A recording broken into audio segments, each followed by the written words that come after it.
انگریز نے بیٹھے بٹھائے ایک آدمی کو جائیداد دے دی جیسے آندھا بانٹے ریوڑیاں اور اپنوں میں. مجھے یہ زبان سے لفظ کہتے ہوئے ہچکچاہٹ محسوس ہو رہی ہے کہ میں دو طبقے کہوں، لیکن بدبختی سے انگریز نے ہمیں دو طبقوں میں تقسیم کیا ہے، کاشتکار اور غیر کاشتکار.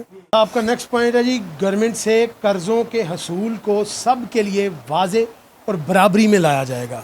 یہ اس کو آپ کس طرح سے برابری میں لائیں؟ راجہ صاحب، ایسے جیسے انگریز نے بیٹھے بٹھائے ایک آدمی کو جائیداد دے دی جیسے آندھا بانٹے ریوڑیاں اور اپنوں میں. ہاں جی تجھے 7 گاؤں دے دیے گئے، ہاں جی تجھے نواب اور سردار کا خطاب دے دیا گیا، فلاں کو $70,000 انعامات دیے گئے.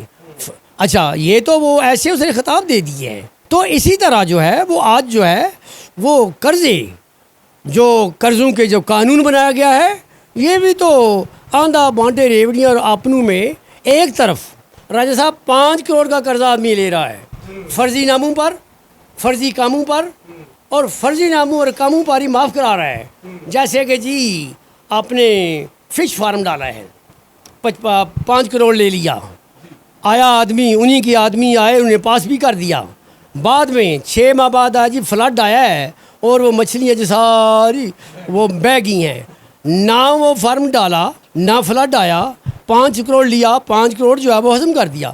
لیکن ہم قرضوں کے اصول کو واضح کریں گے کہ ہر ایک کی پہنچ تک ہوگا کہ قرضوں کا اصول یہ ہے، اس طرح لینا ہے، ہر آدمی وہ قرضہ لے سکے گا. اور دوسرا، قرضوں کے وہ سارے انہونے ہتھ کنڈے لینے کی اور سب رستے بند کر دیں گے. اور بالکل، اور دوسرا یہ ہے کہ جو آدمی قرضے لے کر جنہوں نے معاف کرائے ہیں، ہم ان پر کڑی نظر رکھیں گے. اور سیاست میں آنے کے لیے، ہماری پارٹی میں سیاست میں آنے کے لیے ان کے لیے کچھ شرائط ہوں گی کہ جو کچھ ان کے ذمہ ہے وہ واپس کریں.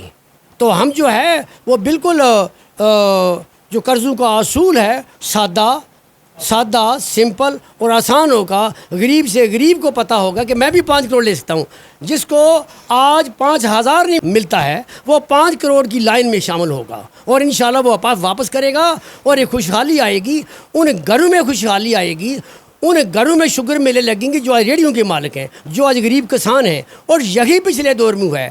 آج جن کے بڑے بڑے بزنس ہیں، انگریزوں کے فتنے سے پہلے وہ سب لوگ معمولی آدمی تھے. یہ سب بندر بانٹ سے بڑے بڑے بزنس نظر آ رہے ہیں. دونوں طبقوں سے برابری کی بنیاد پر نمائندے لے کر نظام حکومت بنائیں گے. ان دونوں طبقوں سے مراد آپ کی کون کون سے طبقے ہیں اور کس طرح سے آپ ان سے نمائندے لے کر نظام حکومت چلائیں؟ مجھے یہ زبان سے لفظ کہتے ہوئے ہچکچاہٹ محسوس ہو رہی ہے کہ میں دو طبقے کہوں، لیکن بدبختی سے انگریز نے ہمیں 2 طبقوں میں تقسیم کیا ہے، کاشتکار اور غیر کاشتکار. اور جب اس نے تقسیم کیا تو آج جو ہے ایک طبقہ حاکم اور لگژری لائف میں ہے، دوسرا طبقہ ان کا محتاج ہے. کوئی محتاج ادھر پاکستان میں ان کا ہے، بیرون ملک بھی وہی ان کا محتاج ہے. تو اس پر ہٹ جو ہے، یہی صورتحال انڈیا میں تھی. 1950 میں ڈاکٹر امبیڈکر نے ایک قانون پیش کیا. تو کمال جاؤں اس وقت کی اسمبلی پر، اسمبلی ظاہر ہے اس وقت پوری جاگیرداروں کی تھی، وہاں پر وڈیروں کی تھی. 1950 میں انہوں نے وہ قانون پاس کیا. اس قانون کا نام ہے 40% کوٹا سسٹم.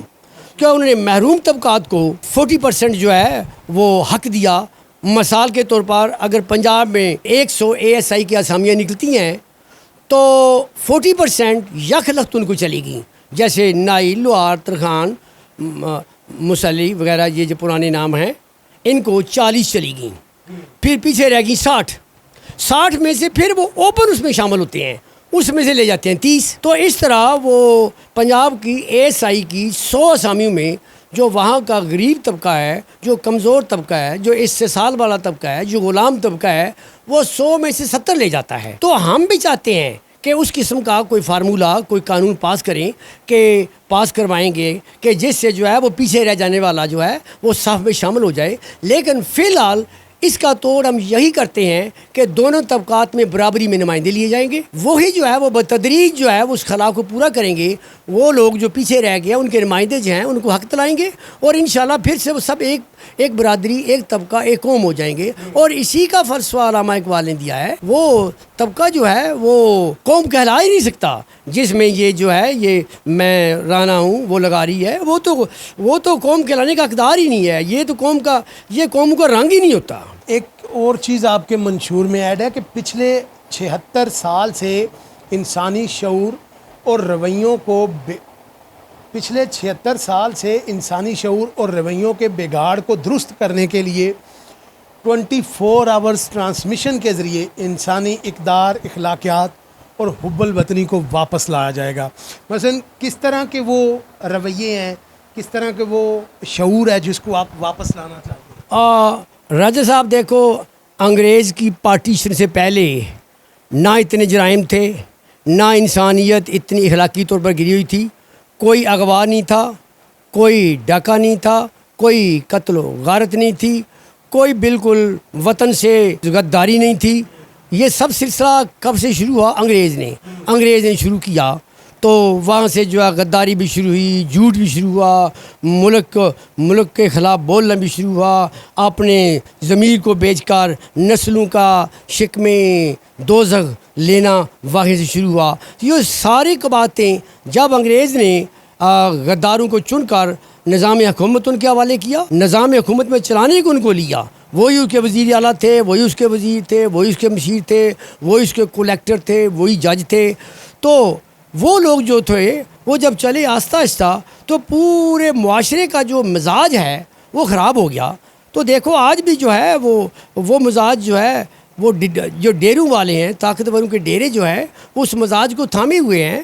تو آج جو ہے وہ سب جرائم جو ہے اپنی حد پر ہیں. کسی تھانے میں چلے جاؤ، وہ جو طاقتور لوگ ہیں 95% بڑے جرائم جو ہیں وہ ان سے منسوب ہیں. تو جب بڑے جرائم ان سے منسوب ہیں تو پورے معاشرے کا مزاج خراب ہو چکا ہے. جھوٹ، ملاوٹ، غداری، جو سب مخبریاں کرنا، یہ قسمیں اٹھا کر پھر اس قسموں کی پاسداری نہ کرنا، یہ سب مزاج خراب ہو چکا ہے.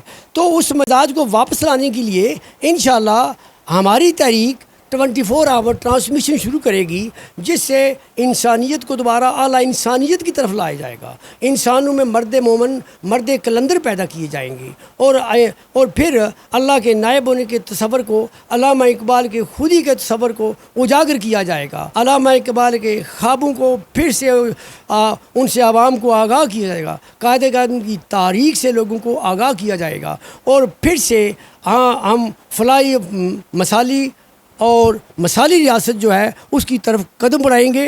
اور انشاءاللہ ہم جو ہے پاکستان بالکل ایک پوری مسلم امہ میں ابھی ایک بڑا اہم پوزیشن پر ہے، لیکن جب ہماری انسانی، اخلاقی اور مذہبی اقدار جو ہے وہ پھر پہلے جیسے پیمانے کی طرف آ جائیں گی تو انشاءاللہ یہ پوری مسلم امہ میں ایک سپر امریکہ ہوگا، ایک فلاحی ریاست ہوگی اور دنیا کے ہر کونے میں بیٹھے بیٹھے لوگ پاکستان کا نام لیں گے کہ وہاں پر ایک ایک آدمی ہزاروں انسانوں پر بھاری ہوگا. بالکل ٹھیک ہے. باقی کا جو آج کا پروگرام ہے اس میں ایک پوائنٹ اور شامل کرتے ہیں. باقی کے جو پوائنٹس ہیں وہ ہم نیکسٹ پروگرام میں رکھیں گے.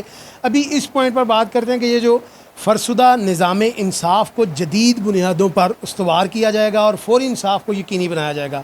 عوام کے اخلاقی معیار کو بلند کر کے باہمی بنیادی اختلافات کو ختم کرنے سے، جرائم اور مقدمات کے کم ہونے سے مقدمات کو سالوں کی بجائے مہینوں میں نمٹانے سے نظام انصاف کو سستا، سہل اور فوری بنایا جائے گا. بات یہ ہے کہ جب ہمارے جرائم جو ہے وہ غربت سے، ایک طرف غربت ہے، دوسری طرف عدم توازن سے کچھ لوگ جو ہے ان کو ضرورت سے زائد دولت اختیارات ملے ہیں، تو ان کی وجہ سے جو یہاں کا اخلاقی معیار ہے، اخلاقی لیول ہے وہ کمزور ہو گیا ہے، جس سے جو ہے وہ جرائم کی شرح بڑھ گئی ہے. تو جب ہماری ٹرانسمیشن سے اخلاقی معیار بلند ہوگا، مذہبی اور انسانی اقدار ملازم کم ہوں گے، تو ہماری جو شرح ہے نا جرائم کی وہ کم ہوگی. جہاں پر 50 مقدمات ایک تھانے میں جاتے تھے وہاں پر 5 جائیں گے، اور 5 جو ہے جہاں پر 50 مقدمات کے لیے فیصلہ کرنے کے لیے 3 سال چاہیے تھے،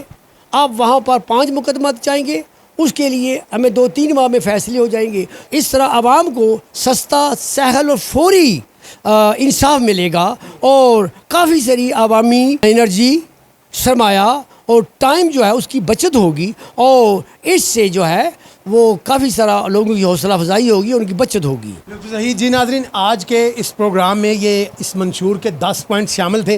باقی کے جو ہیں وہ ہم آپ نیکسٹ پروگرام میں ان پر بھی چوئی صاحب سے تفصیلی گفتگو کریں گے. ان کے منشور سے جو ایک واضح پیغام ملتا ہے وہ یہ ہے کہ یہ اس ملک میں جو ہم مختلف طبقات میں بڑھ چکے ہیں، یہ کمزور طبقہ ہے، یہ طاقتور طبقہ ہے، یہ ان چیزوں کو ختم کر کے جو درمیان میں نفرتیں ہیں، قدورتیں ہیں، ان کو ختم کر کے یہ ایک قوم بنانا چاہتے ہیں، اور اس ایک قوم کو پرامن طریقے سے رہنے کے لیے ایک پورا پراپر حکومتی نظام دینا چاہتے ہیں. اس پر مزید تفصیل سے بھی بات کریں گے نیکسٹ پروگرام میں. ابھی ناظرین کا وقت بھی کافی لیا ہے ہم نے، میں نے بھی اور چوئی صاحب نے بھی. باقی کا آپ سے اگلے پروگرام میں ملاقات ہوگی. مجھے اور چودھری محمد اقبال چوہان صاحب کو دیجیے اجازت. اللہ حافظ.